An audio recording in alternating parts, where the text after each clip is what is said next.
भर रही है। सरकार भर रही वो भी तो हमारा है। वो अभी आप बताओ साथियों, छोटी सी बात है, सरकार ने बजट पेश किया, उस बजट का मतलब क्या है कि कितने रुपए कहां से आएंगे और कितने रुपए कहां पर जाएंगे। यही है ना बजट। कहां पर आएंगे? खजाने में। कहां पे जाएंगे? लोगों के पास। वो जो खजाने में पैसा डलता है वो कौन डालता है? मैं कई बार अपने साथी से पूछता हूँ, भाई तने खजाने में कभी पैसा डाला है? बोला नहीं कामरेड जी, झूठ नहीं बोलता, मैंने कदे ही कौन डाला।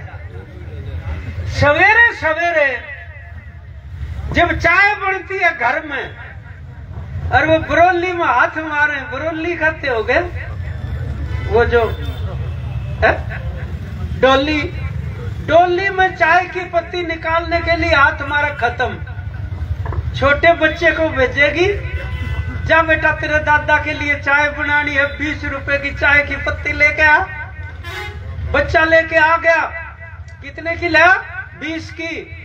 वो 20 रुपए की नहीं है, 15 रुपए की है। 5 रुपए कहाँ गए? खजाने में। 5 रुपए निर्णावासी खाना खाने से पहले, चाय पीने से पहले कहां पर गए? खजाने में। चाय के नाम के 5 रुपए खजाने में जमा, डालने वाले को नहीं पता, बैठा रहने दे इसे।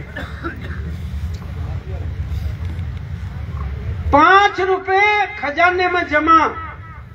आप जो हैं लत्ता कपड़ा लाए, बच्चे की किताब लाए, दवाई लाए, जो भी आप कोई भी चीज बाजार से खरीदते हो उसके ऊपर टैक्स लगता है। ये हमारे बच्चे, इसको यार मुद्दा ना बनाओ एक बार। मोटरसाइकिल पे नौजवान घूमते हैं, मोटरसाइकिल पे, इसकी तरफ ध्यान ना दो। किसान एकता जिंदाबाद, इनकलाब जिंदाबाद, किसान मजदूर एकता जिंदाबाद। मोटरसाइकिल के अंदर पेट्रोल डलवाने के लिए आराम से आराम से आराम से आप लेके जाते हैं मोटरसाइकिल, पेट्रोल पंप पे क्या बोलेंगे? 100 रुपए का डाल दे। वो क्या कहेगा? 0 देख ले, देख ली, 100 का डाल दिया, शाम तक फुस फुस करके बंद। फिर वो टूटी खोल लेगा, यार 100 का डलवाया था, 100 का नहीं था बेटा, 40 रुपए का पेट्रोल था, 60 रुपए टैक्स के थे, खजाने में गए। डालने वाला कहता मैंने डाला नहीं खजाने में, 60 रुपए गए, 100 रुपए पर 40 का पेट्रोल ले ट्रैक्टर में डीजल डलवा के। ये खजाना कौन भरता है? 100 में से 75 रुपए आम आदमी डालता है उसमें, और 25 रुपए कौन डालता है? अमीर लोग। 75 आपा डालते हैं। बजट वाले दिन जब खुलता है खजाना, 75 रुपए अमीरों के लिए जाएगा और 25 रुपए हमारे ऊपर आएगा। हो गया ना उल्टा। अभी कहते हैं किसान सभा क्या चाहती है? किसान सभा ये चाहती है 75 रुपए हमारी खेती के ऊपर लगेंगे और 25 रुपए उन्होंने डाले, 25 उनके ऊपर लगेंगे। और इतनी बात को नहीं, हमने कहा पाछेताई का भी हिसाब कर दो। अभी पीछे का कौन करेगा जो लूट होली? अभी ये भाई साहब बोल रहा था भास्कर अखबार की बात। आज का भास्कर अखबार पढ़ लो। 74,000 रुपए हिंदुस्तान के हर परिवार पर कर्जा है। हर एक परिवार पर 74,000 रुपए कर्जा है। और आपको एक और खास बात बताऊं, राजस्थान वालों के ऊपर 1,26,000 रुपए।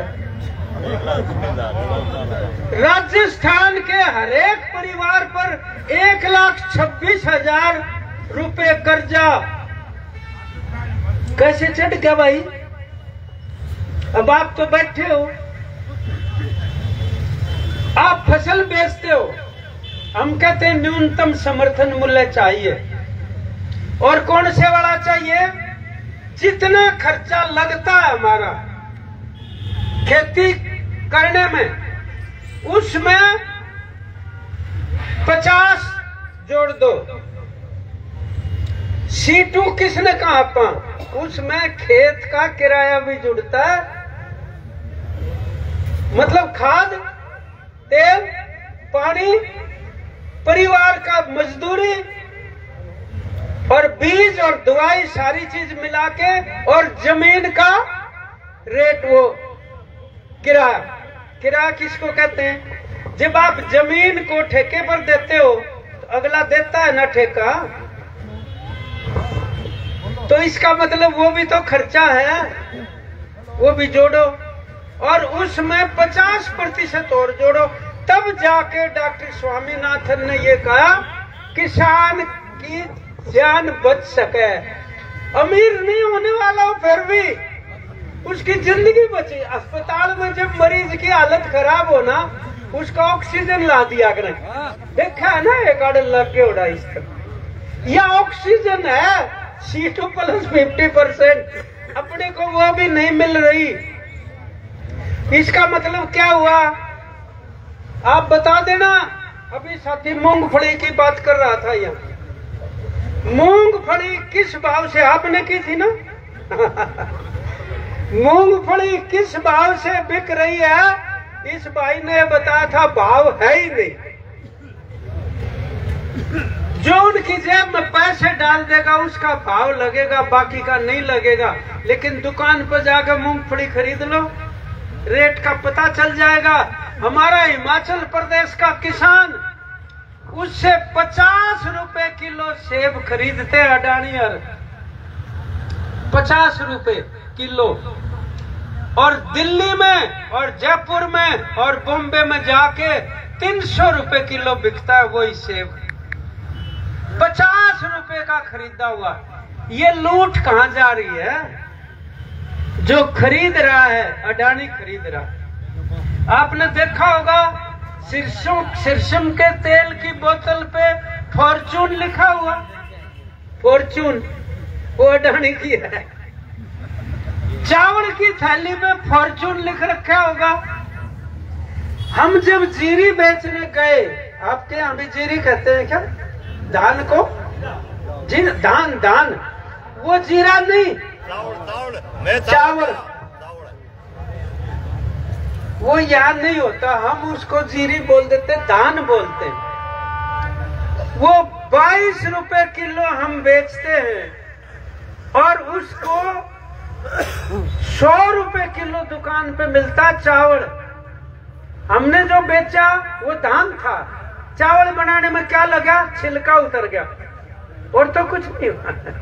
छिलका उतारने में 22 रुपए किलो का 100 रुपए किलो बन गया। चना होता है, चना, चना क्या भाव बिकता है? ठीक है 40 रुपए किलो। चने की दाल पूछना दुकान पे 100 रुपए और 110 रुपए किलो, 40 रुपए अपन बेची। जो खरीदने वाला व्यापारी उसने क्या किया? 2 फाड़ कर दी और तो कुछ नहीं किया ना। छिलका भी रख लिया अपने घर, छिलका भी हमें नहीं दिया।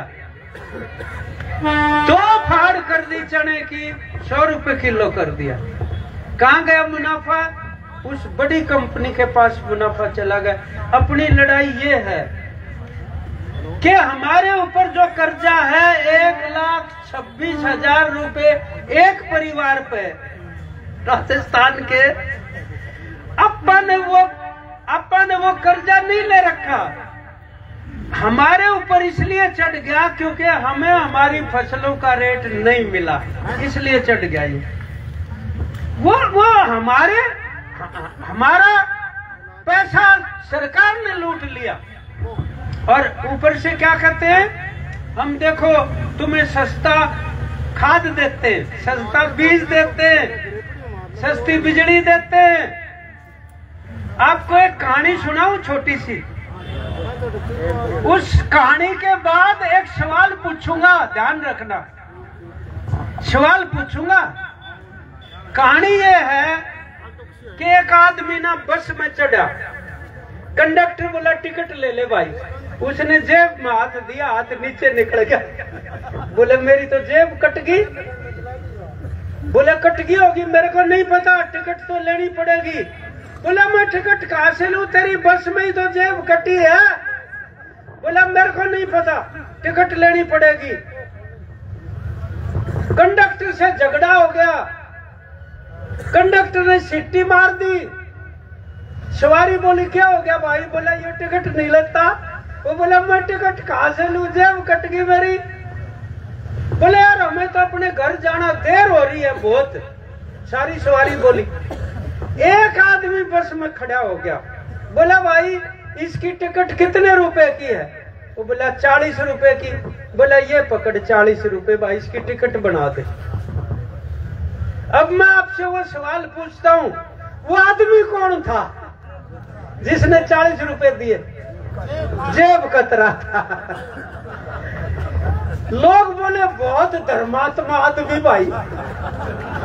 बोला इस पाप के जमाने में भी धर्मात्मा आदमी बच रहे, या सरकार हमारे साथ यही कर रही है, जेब काट कर 40 रुपये देगा कर, ये देखो हम तुम्हारे लिए कितनी सस्ती चीज दे रहे। ये हो रहा हमारे साथ। अभी तो बिजली की, मैं कामरेड के पास बैठा था, छगन जी के पास, अभी एक आदमी ने दरखास्त लिख रखी है। बोला हमारी बिजली में ट्रिपिंग होती है, ट्रिपिंग, वो कम ज्यादा नहीं हो जाती, ट्यूबवेल नहीं चला सकते, ट्रिपिंग होती है। बोला ठीक करवाओ। वो क्या योजना बना रहे हैं, सुनने की बात है। वो योजना बना रहे हैं स्मार्ट मीटर लगाएंगे। स्मार्ट मीटर कौन सा होता है? हाँ, इसमें जैसे आप पैसे नहीं डलवाते सिम के, भाई 200 डाल दे, 500 डाल दे, जब वो पैसे खत्म हो जाते हैं बंद हो जाएगा ना। वही बिजली का मीटर है, आपके पैसे खत्म, बिजली वाला नहीं आएगा मीटर काटने ना, अपने आप बंद हो जाएगा। वो हालत वो करने जा रहे हैं। आपका न्यूनतम समर्थन मूल्य मंडी के अंदर जो हम मांग करते हैं, अब वो मंडी को ही खत्म करने की योजना बना रहे हैं। एक ऐसा कानून बनाने जा रहे हैं कि प्राइवेट मंडी हो जाएगी, उसके ऊपर फीस नहीं लगेगी। आपने 3 कानून के खिलाफ लड़ाई लड़ी, शाहजहांपुर बॉर्डर पे आप गए, हम भी टीकरी गए, शाहजहांपुर गए, सिंघू बॉर्डर पे गए, 3 कानून वापस हुए, 13 महीने लगे, 13 महीने। अब वो दोबारा से 3 कानून एक ही कानून में आ गए उल्टे, एक में ही मंडी खत्म। अब आप बताओ, जब मंडी नहीं रहेगी तो एमएसपी कहां से मिलेगा? इसलिए अब आने वाले टाइम में बहुत बड़ी लड़ाई लड़नी पड़ेगी। वो लड़ाई ये लड़नी पड़ेगी कि इस मंडी को, आपको पता कब बनी थी मंडी? है 1939 में बनी थी। बहुत बड़ा पंजाब था, पाकिस्तान वाला भी शामिल था उसमें। सरकार किसकी थी? सिकंदर हयात खां, यूनियनिस्ट पार्टी की सरकार। मंत्री कौन थे? चौधरी छोटू राम, नाम सुना है? रेवेन्यू मिनिस्टर थे सर छोटू राम। आंदोलन, बहुत बड़े आंदोलन थे पंजाब में, आपके इलाकों में भी। उस टाइम पर कानून बना कि ये जो सिस्टम है जहां लूट होती है किसान की, साहूकार लूट रहे, ये नहीं चल सकती। ना रेट ना वेट, ना तोल ना मोल, तो ये नहीं चलेगा, मंडी बनेगी। 1939 में मंडी की स्थापना हुई। दूसरा, अभी एक मेरे साथी ने भाषण देते हुए कहा, घर की कुड़की होने लगी कर्जा लेने पर ना, घर की सील लगा दी बैंक ने। पहले जमीन की और घर की कुड़की ऐसे ही होती थी। उस टाइम कानून बना, चौधरी छोटूराम ने यह कह दिया कुड़की बंद, कोई अगर कर्जा वापस नहीं करेगा उसकी जमीन कुड़क नहीं होगी। एक बात। नंबर 2, जितनी पहले कुड़की होली सारी वापस मिल जाएंगी किसानों को, और मिल गई। जो साहूकार के पास जा चुकी थी किसान के पास फिर से आ गई। यही हालत है। अब भी जो ये घरों के ऊपर ताले लगाने जा रहे हैं, ये कुड़की जैसा ही है। इसको हर हालत में रोकना पड़ेगा हमें साथियों, कोई छोटी बात नहीं है। ये बहुत बड़ी लड़ाइयां हैं। हमें फख्र है राजस्थान की किसान सभा पे, यहाँ के लड़ाका साथियों के ऊपर। अब आपके सामने बैठे हैं। अभी कई साथी कहते हैं वोट डाल के एक को भी भेज देते अगर विधानसभा में तो हमारी आवाज अंदर उठती। ठीक बात है, एक को क्यों, कई क्यों नहीं भेज देते रहे? भाई मतलब आप एक बात बताओ, इनमें क्या कमी है? ये निर्मल कुमार छगन जी बैठे, मैं मेरे ख्याल में 15 साल पहले उनके इलेक्शन में आया था छगन लाल जी के। ये पसंद को नहीं आ लोगों है, क्या बोले यू के यार उरे नहीं फिरे रोज, इसका के एमएलए बनाना। जो उरे फिरता हो ना वो को नहीं ठीक लगता, मोटा कद्दे को नहीं देखा वो ठीक है बोला। यह समझ है, चेतना को नहीं ना। किसान के लिए लड़ाई लड़ेंगे, लेकिन राजनीतिक की जब टाइम आएगी तो भूल जाते हैं। फिर क्या हो जाएगा? चौधरी छोटूराम क्या कहते थे कि जब किसान को चेतना आती है तो ये जो मुस्लिम लीग वाले, हिंदू महासभा वाले, ये फिरका परस्ती का फोआ लगा के किसमें बेहोश की दवाई में डुबो का नाक का लगा देते, किसान बेहोश हो जाता है। और दोबारा होश आओ जब एक फोआ और ला दे क्लोरोफार्म का, हिंदू मुसलमान बनाने के लिए किसान को। इसलिए किसान ने खुद एक बार जिन्ना साहब को जब वो कह रहे थे कि इस्लाम चाहिए, तो एक मुसलमान थे एमएलए, वो बोले जिन्ना साहब एक सवाल पूछ लूं आपसे? बोला पूछो। बोला धरती पर किसान पहले आया था कि इस्लाम? सबको पता है किसान पहले आया, धर्म तो बाद में आया। भाई हिंदू बाद में बना, पहले तो किसान ही आया। ऐसे ही मुसलमान, धर्म अपनी जगह कहीं पे भी रखो अपना। हमारे तो रविदास जी हैं, कबीरदास जी हैं, संत तुकाराम जी हैं, बाबा नानक हैं। वो क्या कहते थे? सबका भगवान सबके अंदर है, कहीं जाने की जरूरत नहीं, अपना अपना ढूंढ लो। कोई भाई उसको खुदा कह लो, कोई वाहेगुरु कह लो, कोई राम कह लो। ये बापा तो राम रमी करते नहीं है, राम राम सा करते, खुशी होती है ना। लेकिन अगर कोई राम पे राजनीति करेगा, सरकार का काम मंदिर बनाने का नहीं है, मंदिर बनाने का काम पुजारियों का है, सरकार का काम रोजी रोटी की व्यवस्था करना।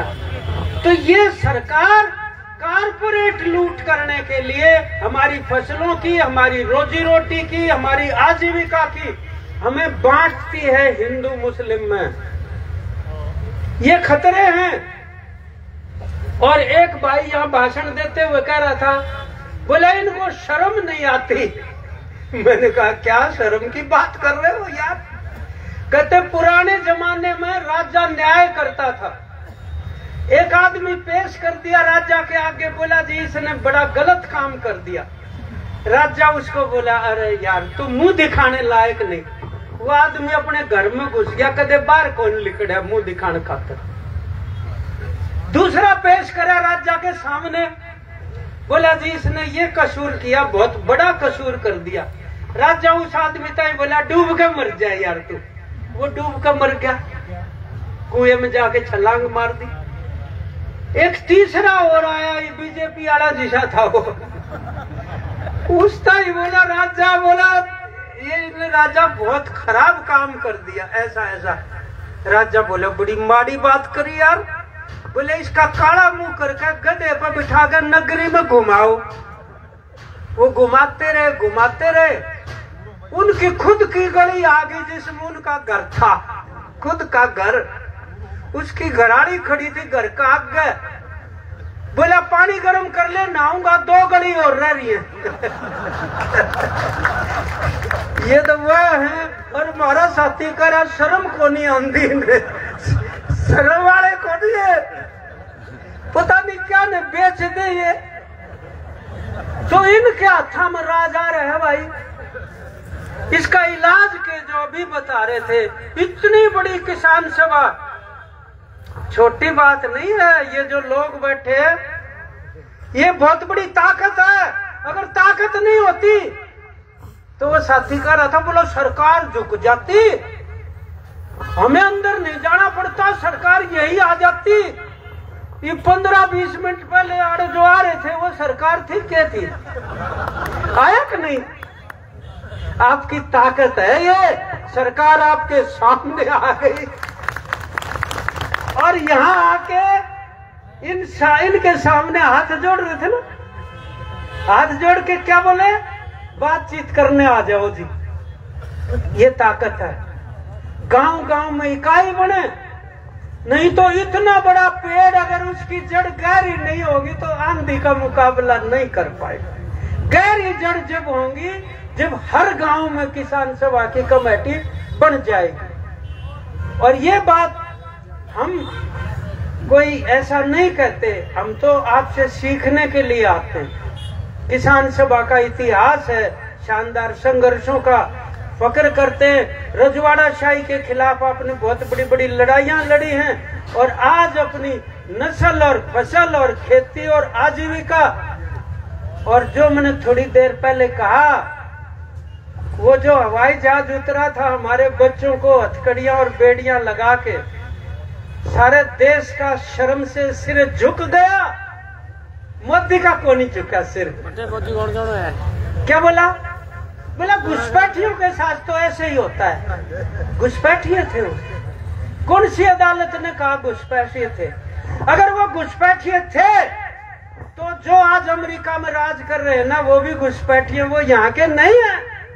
आपको पता, अमेरिका में अब जो हैं लोग वो अमेरिका के नहीं है। अमेरिका में हमारे जैसे लोग रहते थे, उनको रेड इंडियन कहते थे। इन्होंने आके उनको भगा दिया, कत्लेआम कर दिया। आज वो कह रहे हैं घुसपैठियो, घुसपैठियो तो तुम हो। इसी के मुकाबले एक जो कोलंबिया देश है, वहां का राष्ट्रपति वामपंथी है, पेट्रो नाम का। उसके देश के भी नौजवान बच्चे थे। ट्रंप ने जहाज भेजा, बोला तुम अपने घुसपैठियों को संभालो। बोला खबरदार, तुम्हारा जहाज हमारे देश में हम नहीं उतरने देंगे। वापस चला गया। उसके बाद उसने, कोलंबिया ने अपने देश के जहाज भेजे, बोला हमारे बच्चों को ये जहाज लेके आएंगे, और खुद हवाई अड्डे पे चला गया। राष्ट्रपति हवाई अड्डे पे जाके बोला बच्चों को, परवाह नहीं बेटा, तुमने कोई अपराध नहीं किया, तुम्हारी नौकरी का इंतजाम हम करेंगे यहाँ पर। ये होती है एक वामपंथी। किसको कहते हैं वामपंथी? इस लाल झंडे को। ये आप चाहते 13 महीने के आंदोलन में आप ट्रैक्टर लेके बॉर्डरों पे बैठे रहे ना, सरकार क्या बोली? ट्रैक्टर लेकर नहीं घुस सकते दिल्ली के अंदर। आपका एक नुमाइंदा कामरेड अमराराम, अगर आपने उसको ताकत दे दी तो पार्लियामेंट के अंदर ट्रैक्टर लेके चला गया, और उसने ये कहा कि ये ले आ, मैं ट्रैक्टर तुम्हारी नाक के नीचे ले आ, रोक के दिखा दो कोई। ये ताकत आपकी जानी जरूरी है। जयपुर के अंदर भी, जिला परिषद के अंदर भी, दिल्ली के अंदर भी जानी जरूरी है। दोनों काम करने हैं। अपनी खेती को भी बचाएंगे, रोजी रोटी को भी बचाएंगे, अपने मान सम्मान को भी बचाएंगे और इस राजनीति का भी बदलेंगे। अपन मैंने जो कहा 75 पैसे हम डालते हैं खजाने में, हमारे ऊपर खर्च होंगे, 25 उनके ऊपर होंगे अमीर लोग जो वहां पे डालते हैं। ये है जो नीति को बदलने का सवाल है।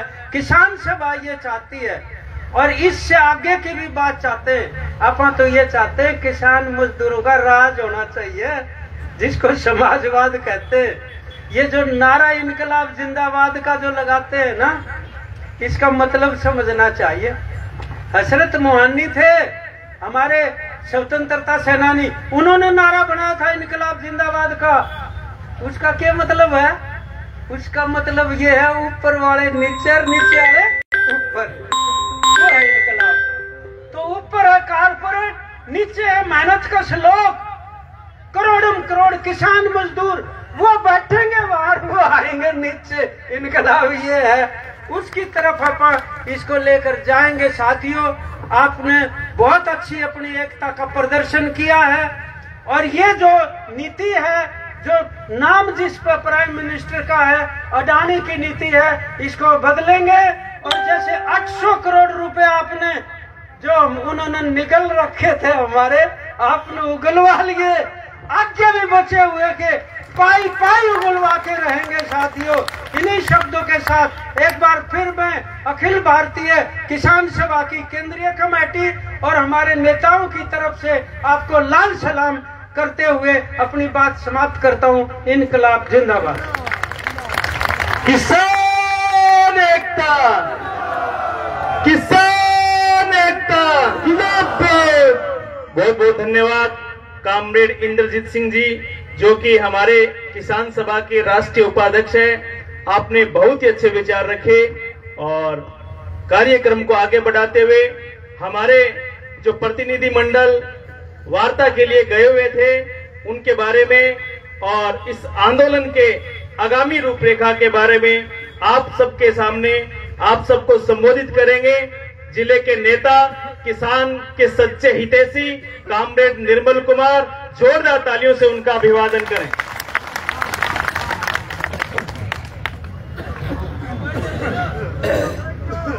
आज के इस प्रदर्शन में आयोजित सभा के अध्यक्ष मंडल,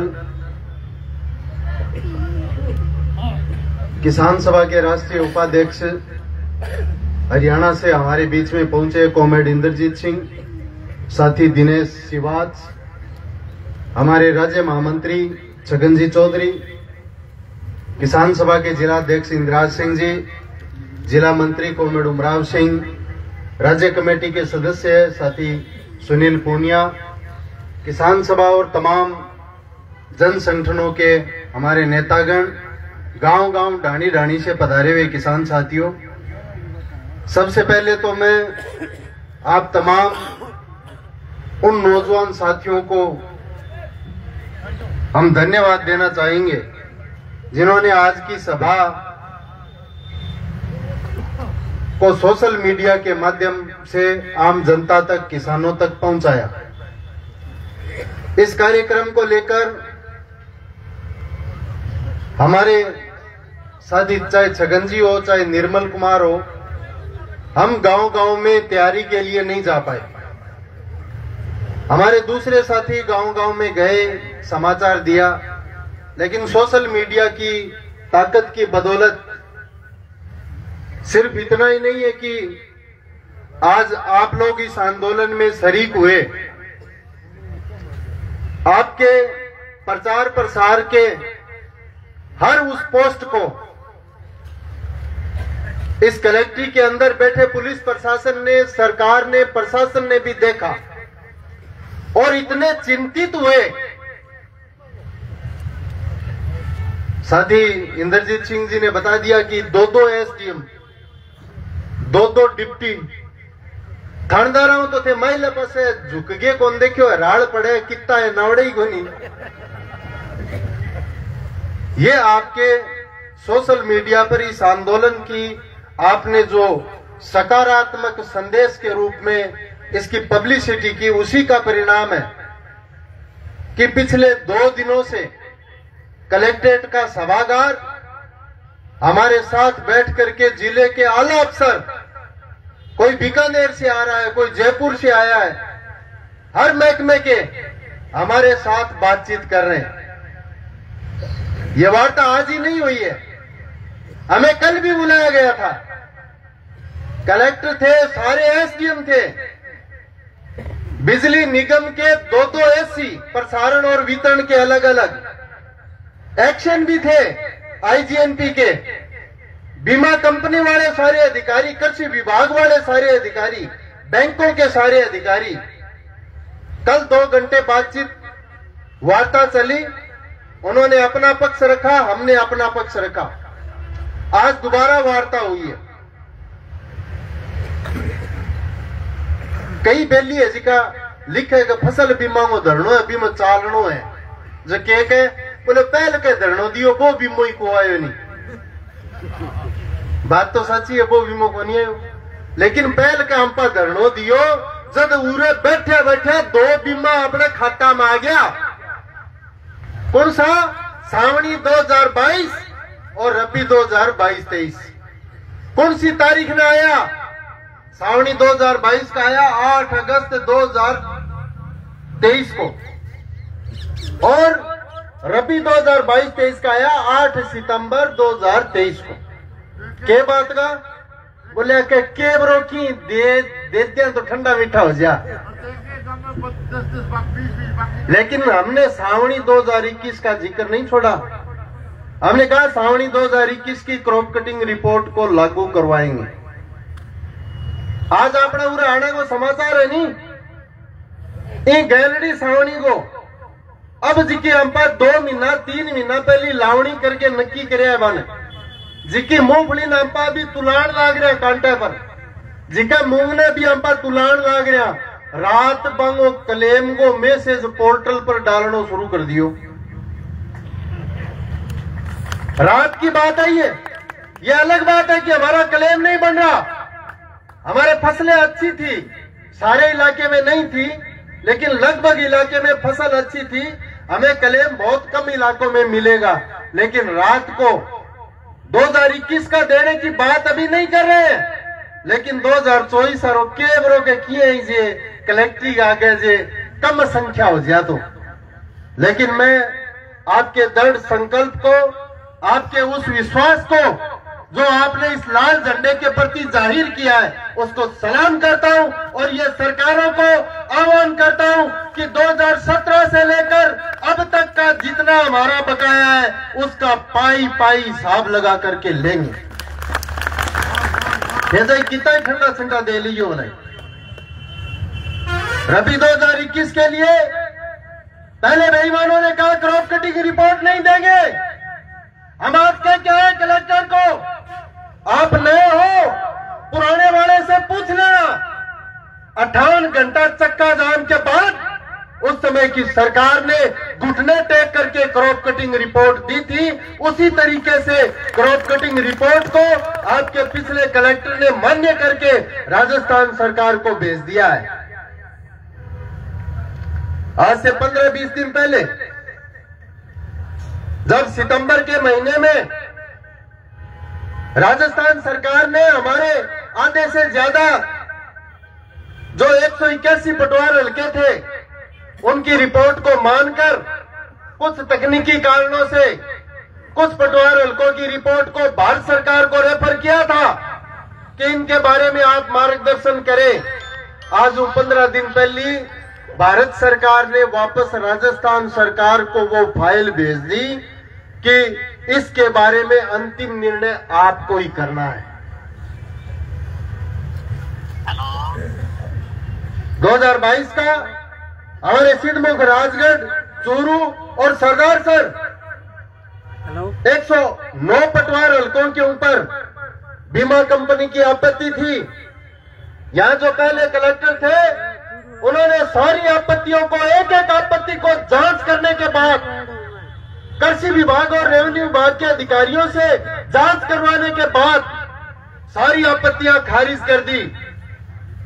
अब बीमा कंपनी ने जिस तरीके से जिले में डीजीआरसी होती है उसी तरीके से राज्य के अंदर एसजीआरसी होती है, वहां पे अपील पेश कर रखी है। 2023 का जो सबसे बड़ा बीमा क्लेम है, जिसमें रतनगढ़, सुजानगढ़ और विद्यासर भी शामिल है, उसकी 3200 आपत्तियां थी। 3200 में से 1300 आपत्तियां बची हैं। जिला प्रशासन ने अपने स्तर पर सारी आपत्तियों को एक एक जांच करने के बाद में खारिज कर दिया, लेकिन बीमा कंपनी एसजीआरसी में अपील में चली गई। हमारा क्लेम वहां अटका हुआ। आज पहली बार हम चूरू की कलेक्ट्री के सामने जब मीटिंग कर रहे हैं, बड़े गर्व की बात है, आप लोगों की ताकत की बदौलत आज चूरू की कलेक्ट्री में फसल बीमे का एक भी मामला किसानों का पेंडिंग नहीं है।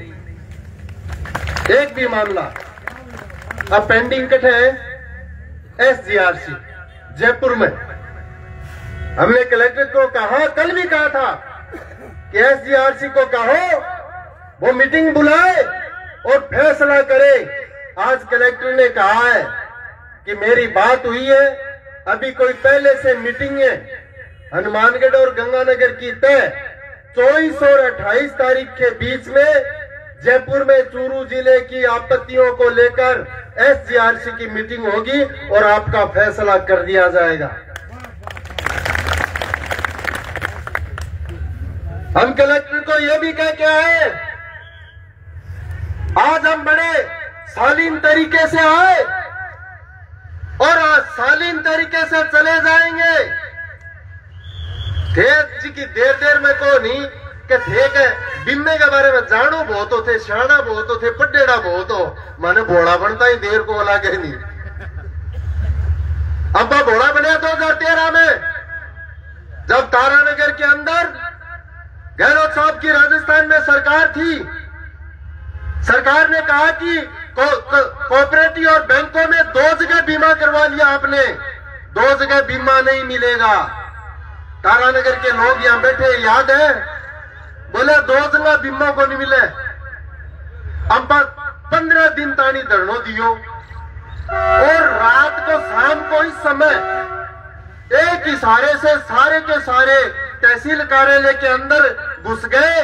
रात को वहीं खाना बनाया, वहीं खाया, वहीं सोए।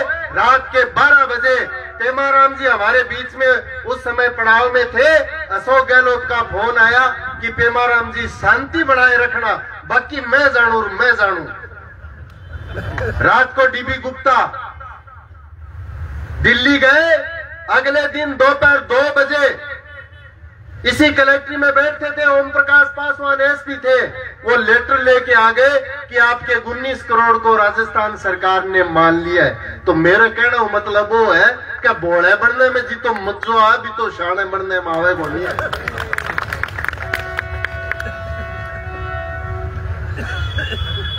2017 रबी, 2018 खरीफ और रबी, 2019 खरीफ और रबी, 2020 खरीफ और रबी, बहुत सारी बैंकों की लापरवाही की वजह से किसान ने समय पे लेन देन किया, अपना प्रीमियम कटाया, लेकिन बैंक ने प्रीमियम लेन देन किया, बैंक ने प्रीमियम नहीं काटा। अगर काटा तो पोर्टल पर नहीं चढ़ाया, अगर पोर्टल पे चढ़ाया तो पटवार हल्के बदल दिए। हमने उस समय के कलेक्टर से एक लिस्ट तैयार करवाई थी कि कितने किसान हैं जो बैंकों की लापरवाही से क्लेम से वंचित रह गए। 72,000 लोगों की लिस्ट कलेक्टर ने बनाकर राजस्थान सरकार को भेजी। राजस्थान सरकार ने भारत सरकार को भेजी। अब भारत सरकार ने यह कह दिया है कि राजस्थान सरकार ही इन किसानों का फैसला करे। और सहनाम जोर की बात है कि राजस्थान सरकार कह दियो कि चूरू का कलेक्टर फैसला करे। और चूरू के कलेक्टर ने यह कहा है कि 24 तारीख के बाद हम जब डीजीआरसी की मीटिंग करेंगे, जिसमें मैं और उमराव सिंह मेंबर हैं, उसमें हम इन किसानों का प्रकरण भी लेंगे।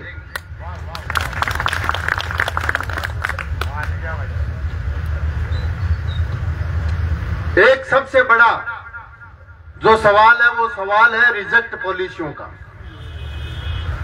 पॉलिसियां खारिज, जी पॉलिसी खारिज करिए नहीं अपनी, और खारिज पॉलिसियों का सवाल अकेला रबी 2023-24 में नहीं है, खरीफ 2022 से चला आ रहा है। 23 में भी है खरीफ में, 22 की रबी में भी है।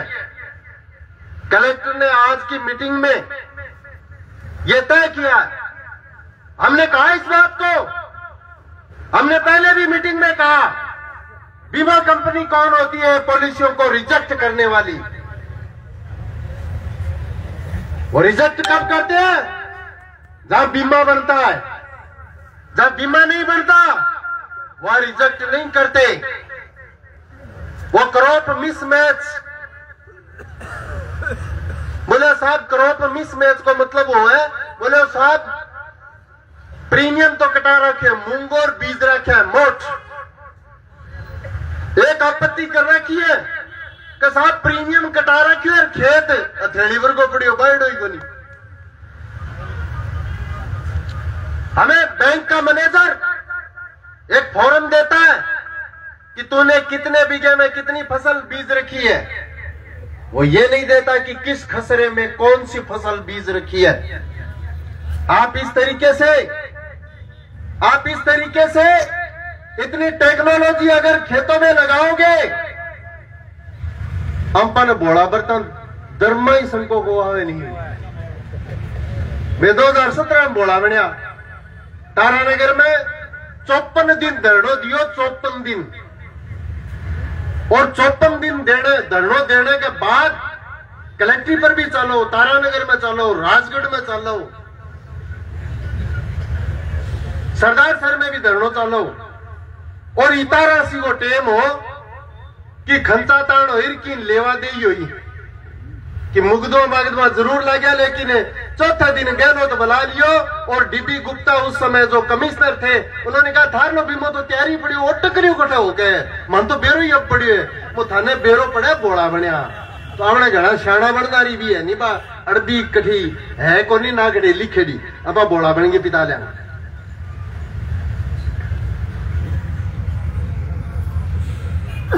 साथियों, फसल बीमा के बारे में अब तक की उपलब्धि आपके बीच में रख दी।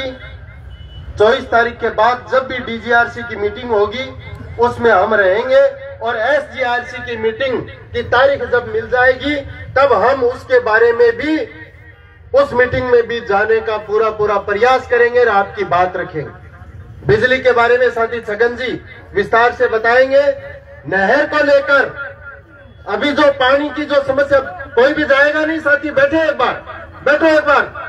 अभी अगर नहरी क्षेत्र के किसानों को अपनी फसल को बचाना है, इनके पास पानी नहीं है, भजनलाल की सरकार के पास पानी नहीं है, मोदी से बात करने की इनकी हिम्मत नहीं है। गणसाना, रावड़ा, सूरतगढ़, अनूपगढ़ के इलाके का किसान लगातार लड़ रहा है। 15 तारीख को उनका चक्का जाम है। हम चेतावनी के साथ कह के आए हैं, हम 24 तारीख को तारानगर के आईजीएमपी कार्यालय का घेराव नौर, रावतसर और तारानगर सरदार सर के किसान मिलकर के करेंगे। पानी देना पड़ेगा, अगर पानी किसान की फसल में नहीं लगेगा तो भजनलाल की सरकार नहीं चलने देंगे। ये हम ऐलान आज यहां से कर रहे हैं। 24 तारीख को सारे किसान साथी जो भी चौधरी कुंभाराम लिफ्ट कैनाल से पानी लगाते हैं वो सारे किसान साथी पहुंचेंगे, और जिका पानी नहीं लागे और खाली लटाका देखना है तो वह भी आ जाइयो, बाकी किसानों को हमारा सहयोग करना है। घासवास और सावा वितरिका के किसानों की जमीन एक्वायर हुई, सरकार ने नहर निर्माण के लिए बजट दिया, जमीन एक्वायर नहीं हुई। किसानों को यह कह करके कि आपको 4 गुना मुआवजा देंगे, उसकी प्रक्रिया भी कलेक्टर के माध्यम से कानूनी रूप से हम चलाएंगे।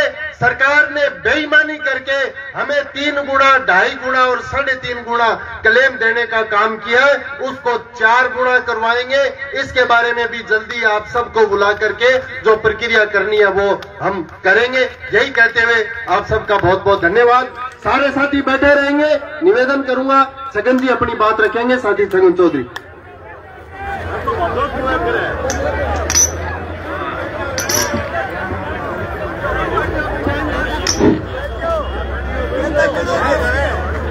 आज के मीटिंग का अध्यक्ष मंडल किसान सभा का